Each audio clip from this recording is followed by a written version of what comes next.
really strong processes of people finding out that in the past, children were heavily abused, when they went into these places where parents no longer can take care of you, an orphanage. 3 million, went through it over the last 50 years, 60 years. And there's no historical process of anybody going and saying, what a great time I had and how good I turned out and all of that. Most of them want to forget it, live on and then die and go through what they have to go through, but not ever think of it again. So suppressing it is a very normal, natural process. When you're a child and you're 3 and 4 and 5 and you're taken from your family and you're put into this orphanage and you have all these nuns and they rape you and beat the shit out of you and throw many of the children out the windows and have many of the children die, due to their violence. And no one questions anything. No one questions, because they're nuns. They're nuns. They're priests. You don't even think about it. So hell does exist on earth. And it exists in the illusionary reality of world, where people put on false clothing and they masquerade as saints, and then they kill you, beat you, enslave you, and harm you to such a degree that you're humiliated 24/7. So this is a little experience. Horrific abuse at orphanages. But America has never reckoned with the effects of the orphanage system, even though, during the 20th century, more than 5 million kids passed through it. Many of them weren't actually orphaned. Oftentimes, they had young single mothers, or parents who struggled with alcohol, the law, or simply couldn't afford to raise them. In the mid-1990s, more than 100 former residents of St. Joseph's Orphanage in Burlington, Vermont, came forward and said they had been brutally abused.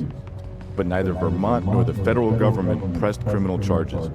If survivors wanted justice, it would be up to them to try to get it on their own.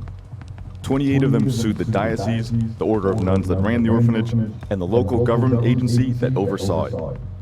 Christine Keneally is an investigative reporter who spent 4 years researching St. Joseph's for BuzzFeed News. The only reason I was able to learn about this story was because these people in their 60s and 70s and 80s who'd been trying to forget what happened to them their entire life were willing to give me a chance, were willing to tell me their story once more to see if I would believe them. Sally Dale lived at St. Joseph's from age 2 to 23, perhaps longer than any other child. She said the nuns there beat her regularly.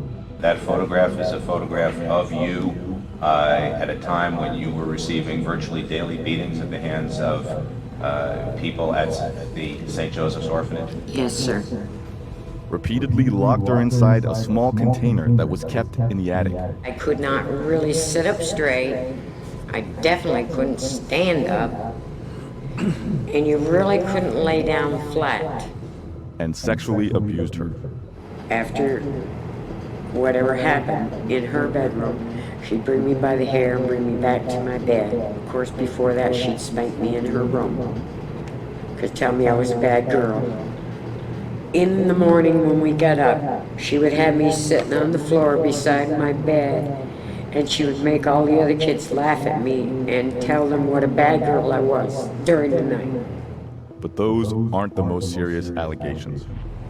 I saw somebody push a boy out the window,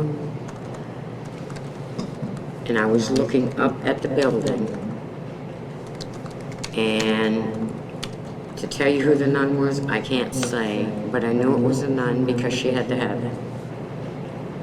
And he kind of hit and Bounced? Well, I guess you'd call it.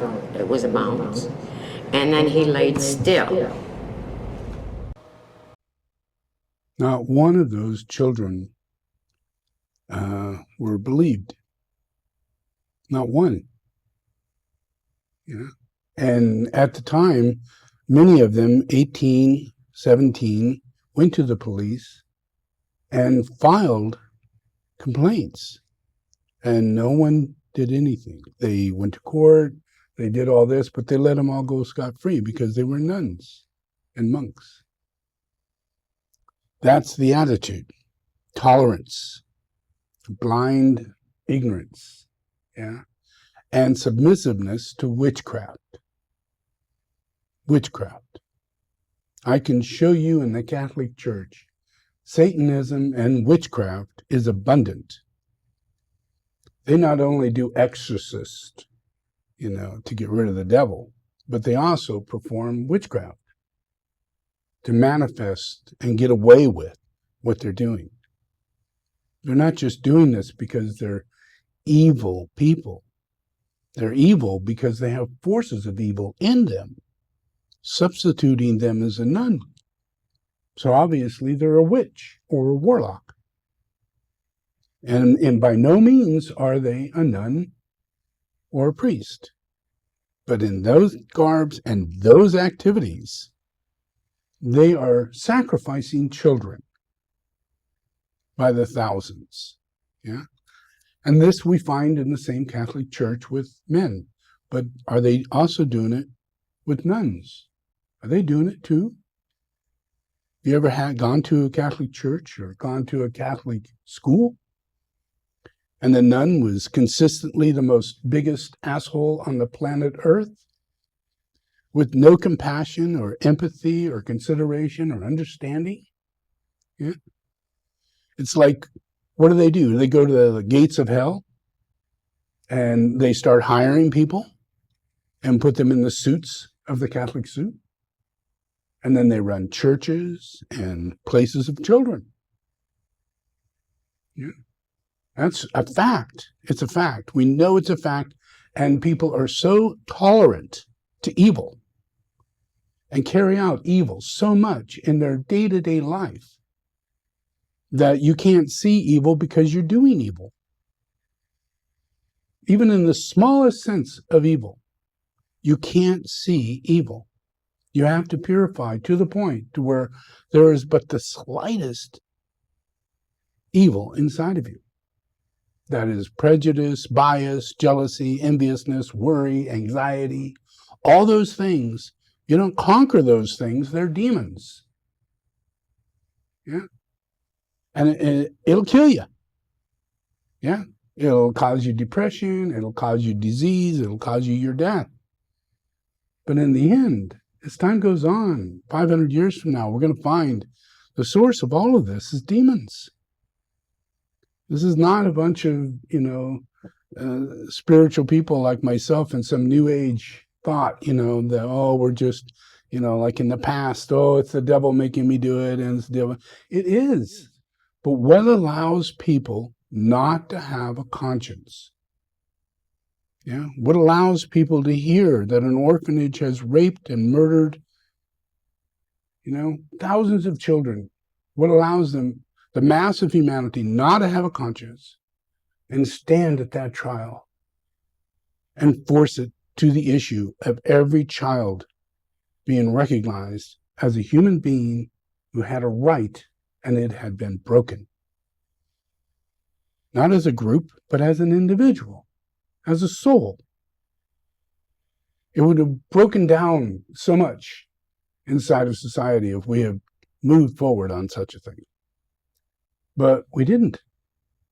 And the priest went on further.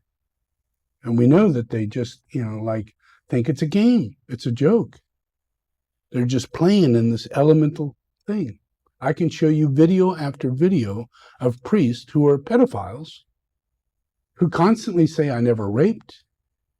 I never really did anything. It was kind of like a game. They were, into it. Yeah. And they're all manipulating the whole thing in order to see it that way. The child to see it that way, him to see it that way, and for you to not see it at all. Because it's so far from the truth of what's being thought or expressed or felt inside the priest or inside the child that's being raped. Yeah. So that affects all of us. And that gives us more and more illusion and delusion when it comes down to more of this witchcraft and warlocks, sex magic, and money magic. Yeah, and the sacrifice of lives.